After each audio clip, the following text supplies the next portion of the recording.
The Sign of Four by Sir Arthur Conan Doyle. Narrated by Simon Prebble. This unabridged audiobook was produced in the year 2009 by Tantor Media Incorporated, which holds the copyright thereto.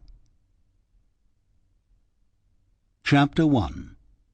The Science of Deduction. Sherlock Holmes took his bottle from the corner of the mantelpiece and his hypodermic syringe from its neat morocco case.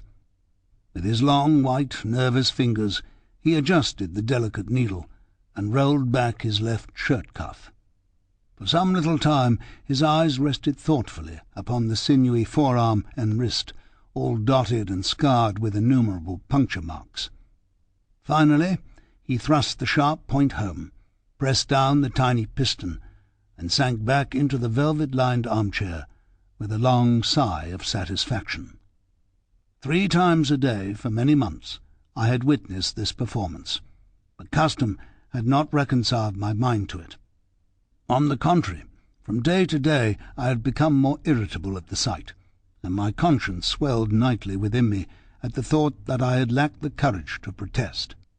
Again and again I had registered a vow that I should deliver my soul upon the subject, but there was that in the cool, nonchalant air of my companion which made him the last man with whom one could care to take anything approaching a liberty. His great powers, his masterly manner, and the experience which I had had of his many extraordinary qualities, all made me diffident and backward in crossing him.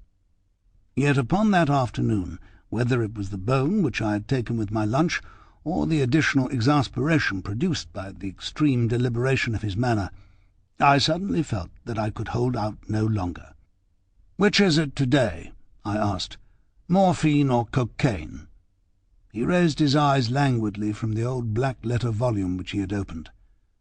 "It is cocaine," he said. "A 7% solution. Would you care to try it?"